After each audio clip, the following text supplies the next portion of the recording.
quartier Kermambay, précisément chez un responsable qu'on ne présente plus. D'ailleurs, on va lui laisser se présenter lui-même. Monsieur, comment allez-vous? Oui, ça va, je vais bien, Suleiman. Monsieur Alifoy, depuis l'apparition de la pandémie, nous avons constaté qu'il y a une crise économique, voire même sanitaire, alimentaire. Et cette crise-là, nous avons constaté que bon nombre de pères de famille n'ont pas travaillé. Alors, comment faudrait-il comprendre le retard de la distribution de l'aide alimentaire? Quelles répercussions cela pourrait avoir sur les familles démunies? D'accord, merci Suleiman. Vraiment, je suis très content de vous accueillir chez moi. Bon, moi, je m'appelle M. Alioussen, mouvement Tahaou Sama Askan de Kermambay, ici à Falokh. Vraiment, de me réjouir de votre présence parce que vraiment, on ne disconvient pas de votre engagement sur la bonne marche, n'est-ce pas, de la cité. Donc, si vous venez aujourd'hui pour nous rendre visite, n'est-ce pas, pour qu'on parle de la pandémie qui est d'actualité, vraiment, je suis très content de vous accueillir. Oui, comme vous l'avez tantôt dit, bon, depuis 3 mois, tout le monde sait que le monde entier est secoué par une pandémie qu'on appelle Covid-19, coronavirus. Une maladie vraiment très dangereuse et mortelle. Et elle existe. Et j'insiste là-dessus. Il faut que les gens vraiment soient convaincus que c'est une maladie qui existe et qui est mortelle, qui tue. Et qui est très contagieuse aussi. Et donc, il faudrait que tout le monde vraiment respecte les mesures barrières qui ont été édictées par le personnel sanitaire, qui est un personnel qualifié, un personnel aussi professionnel. Donc vraiment, il faut qu'on respecte ces mesures barrières pour tout simplement stopper la prolifération de cette maladie. Parce que le microbe ne voyage pas, mais ce sont les personnes qui le transportent. Donc, partant de là, comme les mesures qui ont été édictées, restez chez vous, le confinement, etc., même si ce n'était pas un confinement total, mais le fait de demander aux gens de rester chez eux, donc cela a impacté le travail des uns et des autres, et de la plupart aussi des pères de famille, et comme les chauffeurs, n'est-ce pas, comme les vendeurs, et tous ces gens-là, leur économie vraiment a chuté, vraiment d'une manière grave. Et donc, on ne peut pas demander à des pères de famille de rester chez eux, alors qu'il y a toute une famille derrière qu'ils doivent nourrir. Et donc, cela doit s'accompagner par des mesures d'aide alimentaire. Parce que et cette aide-là, est-ce que vous en avez senti l'aide de l'État ou bien de l'autorité communale? Bon, jusqu'au moment où je vous parle, on n'a pas vu d'aide. Depuis 3 mois, on n'a pas vu d'aide ici. On n'entend que des dires. Quand vous sortez dans le quartier, les gens te diront que où est l'aide qu'on entendait parler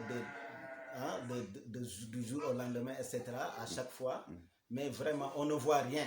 Depuis 3 mois jusqu'à présent, vraiment, on ne voit rien et cela pose problème. Parce qu'on ne peut pas demander aux gens vraiment de rester chez eux alors qu'on ne les assure pas vraiment la moindre des choses, c'est, n'est-ce pas, de vivre. Parce que tout le monde sait qu'on ne peut pas rester dans la famine chez eux. On préférerait même sortir, rencontrer le virus, affronter le virus que de rester chez eux et de mourir par faim. Donc vraiment, ça, c'est des problèmes qu'il faut rapidement corriger. Donc, est-ce que la lenteur de la distribution de l'aide alimentaire, est-ce que cela ne donne pas l'impression d'un goût d'inachevé? Oui, bon, vraiment ça, on peut le dire. Vraiment ça, il faut le dire aussi, il faut appeler le diable par son nom. Parce que tout le monde sait que vraiment, depuis que cette crise a commencé, tout cela devrait être prévu. Parce qu'au Sénégal, personne ne disconvient que les gens vivent au jour le jour. Donc, quand on les demande de rester chez eux, il faut vraiment s'accompagner ça avec des mesures rapides, mais aussi des mesures efficaces. Donc, si cela n'est pas jusqu'à présent fait, c'est parce que tout simplement, on note une certaine lenteur, n'est-ce pas, de la part de ces autorités qui devraient assurer cela. Et donc vraiment nous déplorons ça parce que vraiment les gens sont très très très fatigués et jusqu'à présent vous voyez ils ne peuvent pas, ils n'ont que leurs larmes tout simplement pour déplorer cela. Alors que vraiment... Mais sur la facture de l'électricité et de l'eau, est-ce que Kër Mambaye a bénéficié de cette aide dont l'État disait? Bon, je voyais que c'est... Bon, je voudrais venir par rapport à ça. Donc, vous voyez, moi j'ai vu ici, parce que nous sommes pratiquement dans la zone tampon. C'est une rue de 30 mètres qui nous sépare de Mbour. Et si on voit les habitants de cette localité de la commune de Mbour, qui ont été subventionnés. C'est les maisons contiguës. Oui, c'est la maison. Ouais. Donc, ils ont été subventionnés, l'électricité. Mais ici, jusqu'à présent, à Falokh, ici plus précisément à Kër Mambaye, personne n'a pas été subventionné. Ah bon? Oui, c'est comme si nous ne faisons pas partie du Sénégal. Vraiment, notre quartier, pratiquement, c'est un quartier à part. On ne peut pas comprendre. Même la façon dont nous payons l'électricité, ça pose problème. Ah bon? Oui. Quand vous achetez par exemple de l'électricité, le 5 de chaque mois, cette électricité est coupée, même si cela ne termine pas. Vous voyez, ça pose problème. Et jusqu'à présent aussi, et vous voyez que dans ce quartier, je peux vous assurer que tout le monde est de la tranche sociale. Et jusqu'à présent, personne n'a pas été subventionné par rapport à l'électricité. Donc ça pose problème. On n'a pas vu l'aide alimentaire, on n'a pas été subventionné du côté de l'électricité, mais aussi l'eau, ça pose problème. Mais au-delà de tout ce que vous avez dit, toutes les choses dont les populations attendaient venant de l'autorité, est-ce qu'on peut dire que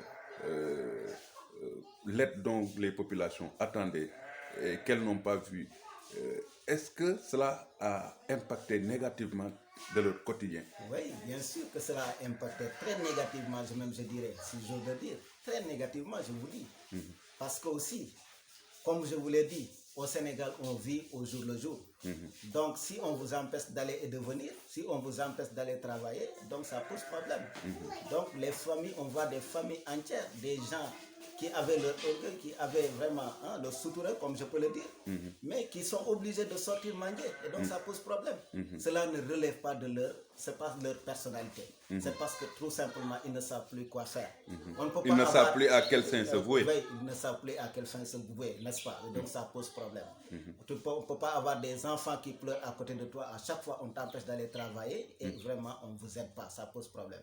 Et cela a impacté de façon très, très, très même négative, n'est-ce pas, sur les ménages. Et si vous en avez un message à lancer à l'autorité communale, qu'est-ce que tu lui dirais? Oui, bon, ce que je voudrais lancer aux autorités communales, c'est tout simplement de venir très vite, n'est-ce pas, à cette population qui est mourante, je dirais. Une population très fatiguée. Donc, ils ont besoin de cette aide alimentaire. Ils en ont vraiment besoin. Il faut qu'ils viennent en aide cette population parce que ça pose problème. Vous voyez, quand vous êtes élu, que ça soit maire ou je ne sais pas quoi, quand les populations ont besoin de toi, il faut les venir en aide. Mais ces gens-là, depuis que la crise est là, on ne les voit pas. On ne les entend même pas et donc ça pose problème. Ça montre tout simplement une incompétence totale. Et donc vraiment nous déplorons cela. Et donc il faut que la population aussi soit éveillée. Ces gens-là qui sont là pour tout simplement leur propre intérêt, il faut que ces gens-là, il faut qu'on les identifie et qu'on les dégage de là. Ça pose problème. Voyez, jusqu'à présent vous avez vu cette crise-là, au moins, même si vous ne pouviez pas venir de façon... Mais il faut venir parler à la population, qu'ils comprennent. Tout à fait.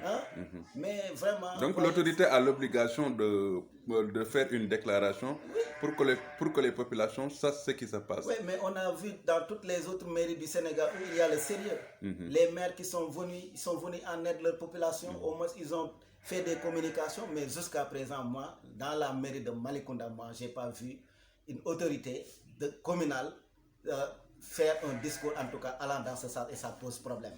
Et vraiment, ça pose problème. Il faut que ces gens-là, vraiment, essayent d'être plus sérieux dans le travail. Quand la population a besoin d'eux, il faut qu'ils viennent. Parce que aussi, tout ce qu'ils sont devenus, c'est grâce à cette population. Donc, il faut qu'ils viennent en aide. Donc, vraiment, ils en ont besoin. Ils en ont vraiment besoin. Ouais. Merci, monsieur. Merci.